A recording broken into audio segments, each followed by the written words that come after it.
Thankfully, at the end of the day, your brain can retain the capacity of an iceberg. Otherwise, where would we be, given the circumstances that are ongoing?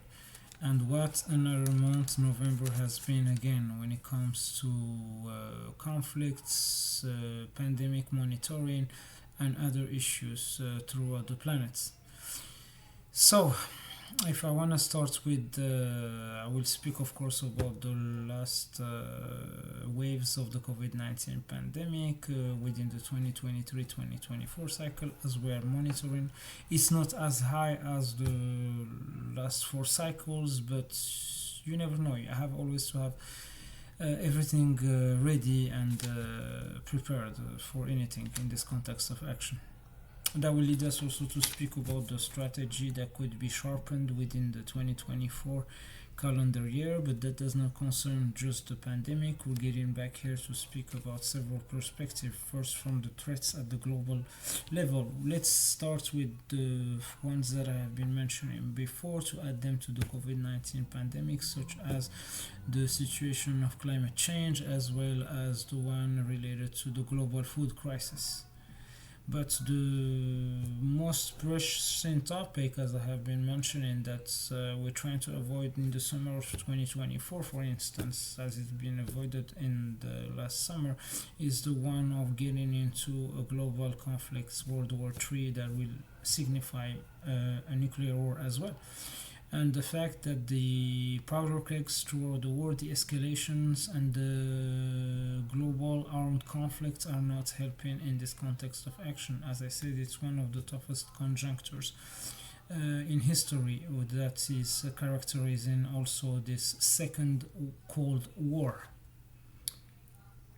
From the perspective of the West, always in touch, like I said, with several people in governance and business in North America and Europe, as well as with the Bilderberg Group, and working for these perspectives. From the ones of the Russian Federation as well, with the plan that is given by President Putin, I agree on the fact that the world cannot afford to come back years behind, and we have to keep working for what is constructive, even if it is in a slow motion. But better that than getting back to the past situations. Full stop. I don't need to repeat what I've said in the past videos. You can see. China as well with what is brought by President Xi related to the Silk Road initiative. If I want to speak now about the conflicts, mostly the ones that I will start with, of course, will be the Russian-Ukrainian one. And the perspective of the ceasefire is very far from sight, given what is ongoing right now in Avdiivka. But let's not forget about the situation of Zaporizhia and the NPPs, as well as the one of Crimea and the one of the Black Sea. Getting back here to the national perspective of Ukraine, of course, I've already said it. I'm speaking here about Ukraine, the fact that the country has been defined territory wise in 1991. And if I want to speak about the elections that will probably not take place under reserve given the state of martial law that is ongoing in Ukraine, there are two ways to see things from the government's perspective, and critics are coming. Like I said, that's the how life runs, and like I said, there is no hard feeling in this context of action, and the one of the population as well, how the population in western Ukraine feels vis-a-vis the front that is in the east and the eastern population that is there. But Ukraine needs territorial unity between the governments and the people, that's for sure. Perspective of domestic governance in Russia, as I've said before, it's very important to get back onto strengthening furthermore the economy and working onto the domestic stability. If I want to move to the other powder keg, unfortunately that started 2 months ago, but this is a conflict of over 75 years, the one between Israel and Palestine.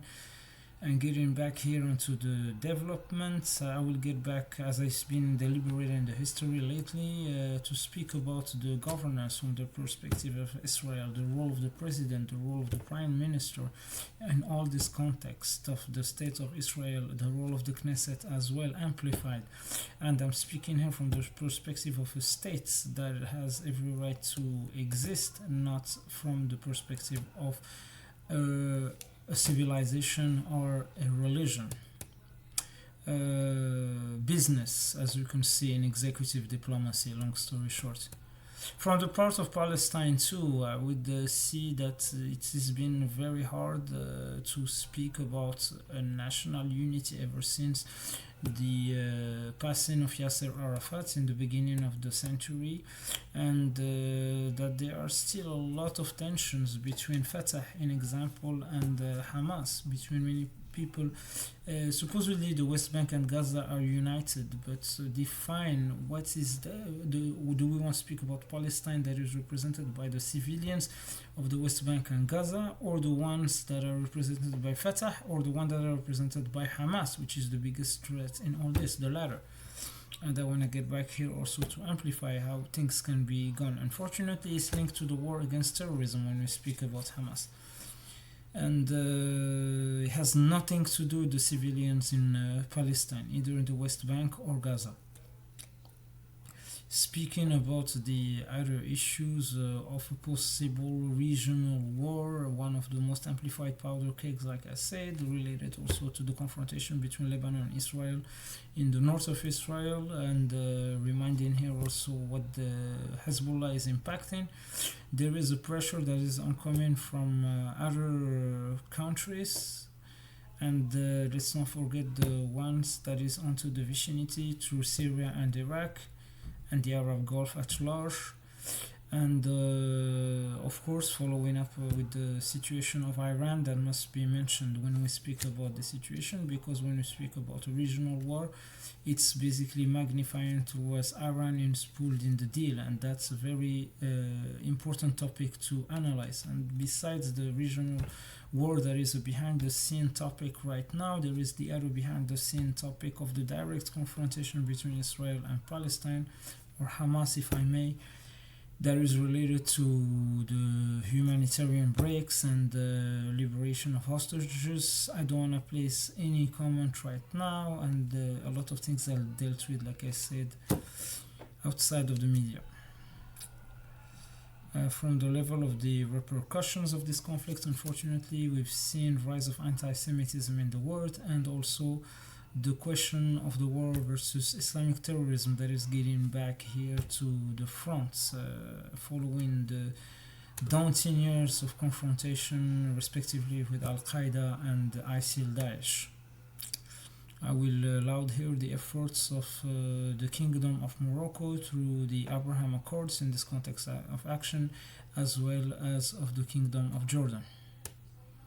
Moving to the United States, to mention a third country that must be related in 2024 to some changes in governance, as I've been speaking about Russia and Ukraine between reserve, but focusing with the steering committee here at the level of the United States on governance and counterterrorism matters. Of course, following up always with the concept of installing little by little the direct democracy in the US, and following up also with several topics related to business and tech. From the perspective also of North America, we're following up with the efforts of Canada with the United Kingdom within the crisis in Colombia, and analyzing the topics of immigration when it comes to Mexico and Central America. That includes El Salvador, Guatemala, Nicaragua, Honduras, Belize, Panama, and Costa Rica.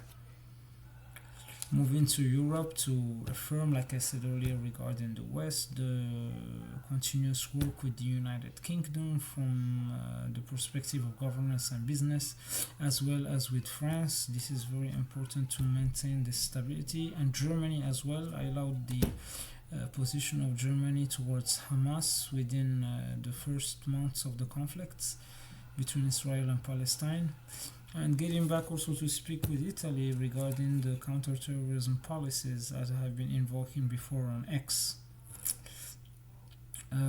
Also, here speaking about the efforts of our friends in the Netherlands, Belgium, Denmark, Sweden, and Norway regarding several aspects in governance and the economy. If I want to move back to the Eastern Bloc, looking forward, of course, to the expected meeting between President Putin and Supreme Leader Kim Jong-un at the level of the Democratic People's Republic of Korea, an important step also within the context of continuing building the new steps for the new world.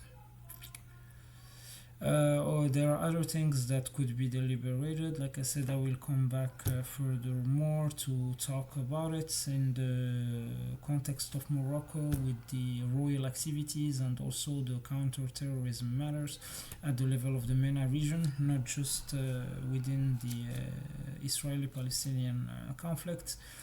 And also the diplomatic relations between Morocco with France on one hand and Morocco with Algeria on the other hand. Let's remind the Algerian that Morocco has been there historically before even the creation of the Algerian state to help its Arab and Muslim fellows during the days of Amir Abdel Kader while fighting against the French colonialism, and later after 1962 and the independence of Algeria, we've seen a very unexpected move from Algeria that will result on the war in 1963 with Morocco.